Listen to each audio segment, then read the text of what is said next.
All right, guys, I'm back for a quick mini masterclass. Okay, this is going to be super, super brief, and it's going to be about how to sell while traveling.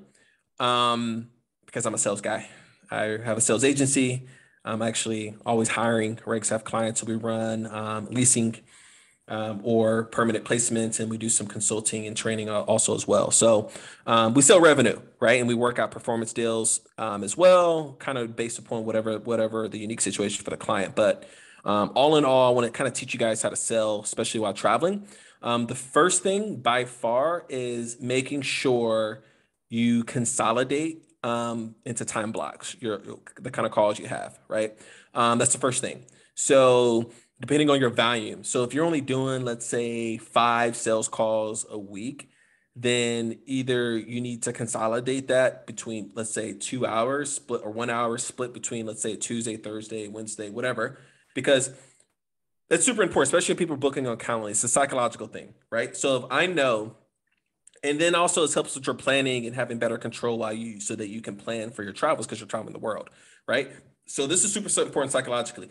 I know when I go to a restaurant, right? I go to restaurants that are packed. I mean, I want to have to like be a smooth operator with the hostess in order to get in because I need a reservation, right? I want that kind of energy. I don't want to go walk into an empty restaurant, right? Who has the courage? Who wants to be the first person to sit in an empty restaurant, right? Especially when you're traveling. I know you guys can relate, right?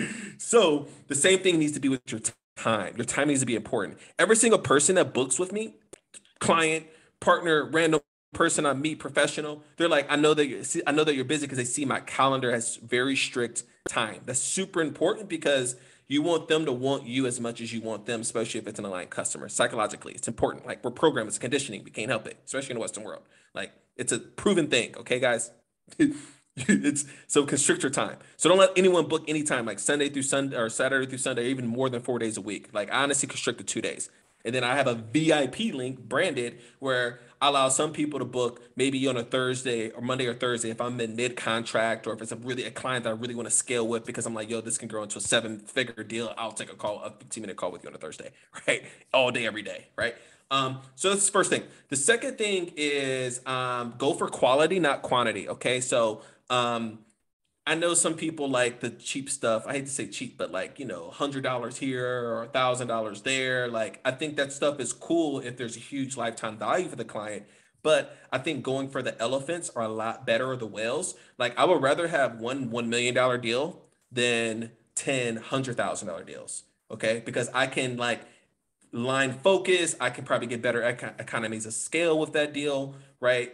Um, and usually, if you get $1 million deals, you'll easily attract $100,000 deals. And you might say no, or you might say yes, depending on that economies of scale. Like, what do you have operationally, right? So I think quality and then obviously aligned incentives. So if you're a coach out there or providing a service, then I think performance deals by far are some of the best things that you can do, especially to get some quick wins, get some quick customers, where you essentially say, hey, that we both want this outcome for you. So let's align on getting that outcome, and you're going to pay me for part of it now or during the process, and then you're going to pay me a balloon payment once we hit this goal, right? So it honestly creates accountability and allows you to actually hold their feet to the fire to get a result, right? I think it's an amazing psychological hack. It keeps you both engaged. They also have a sense of responsibility. Like, okay, I know this person gave me a great deal to do this. Like, I not only have to do this for me and my company, but I got to do this because my reputation is aligned because this person is betting on me as well with their time, right? So performance deals, quality over quantity. Okay.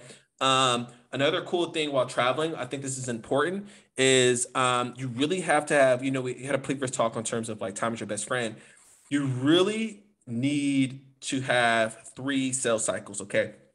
Obviously, a short-term sales cycle, a medium-term sales cycle, and a long-term sales cycle. It doesn't matter what you sell. It could be products or services. I'm talking about high-ticket services right now, or any kind of phone sales, outbound, inbound, whatever. I'm talking about pretty much the services side, right?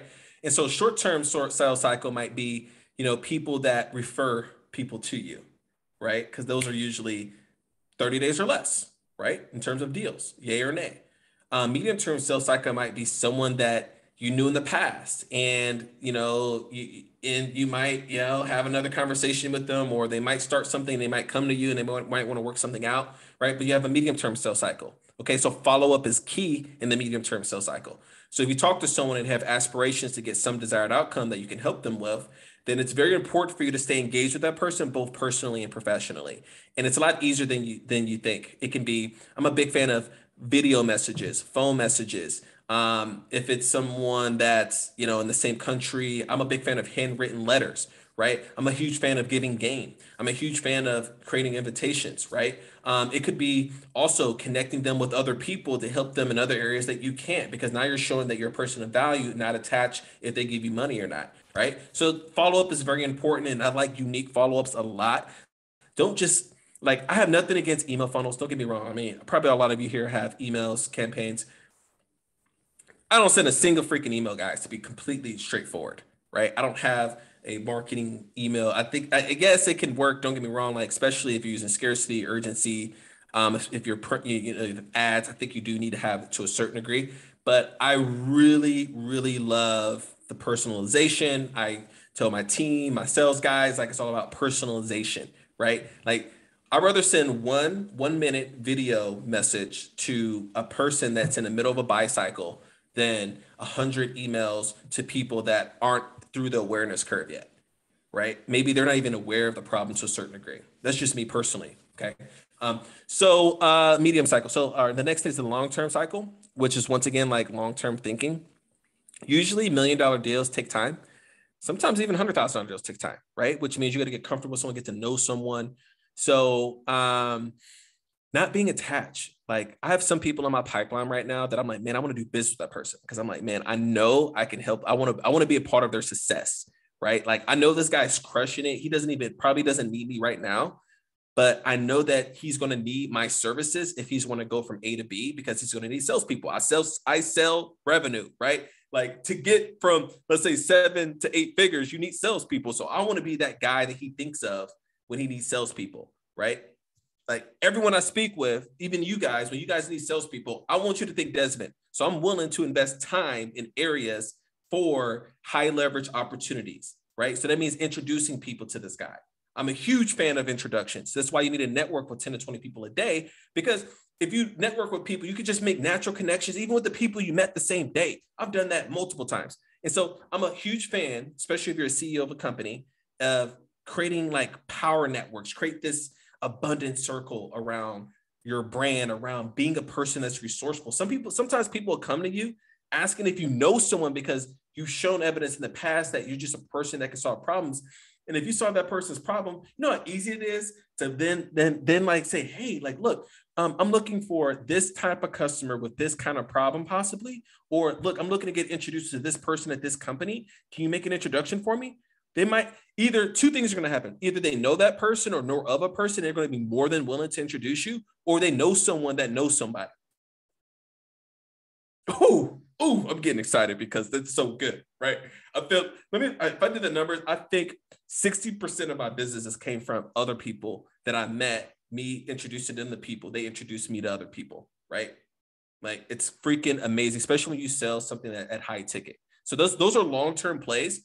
Look, guys, here's the real honest truth.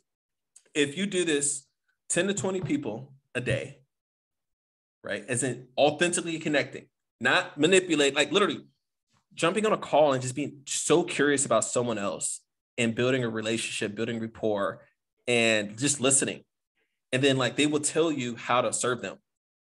That's the crazy part about it. Like, you don't need to know anything. You just need to be able to listen empathetically and provide value to them for no attachment to receiving something else. And then that's when blessings start to open up. That's when things start to manifest. That's when introductions start to happen.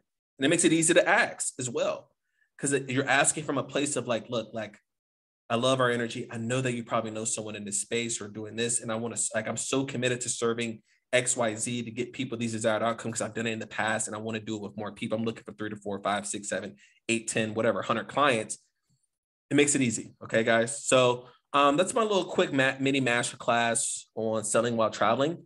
Because like, once again, like, I think by far, like, just talking to 20 people a day on Instagram, LinkedIn, Twitter, I met people all over the internet, and I'm so excited to hit a Bali next and meet other entrepreneurs in person. I think that'll be sick, and maybe come back to Croatia and hang out. So Yeah, look me up. I'm always hiring sales guys. If you're looking, if you need help for the launch or anything like that, definitely reach out to me. I love serving other people, especially other entrepreneurs and digital nomads. You can look me up. I am Desmond Dixon on most platforms.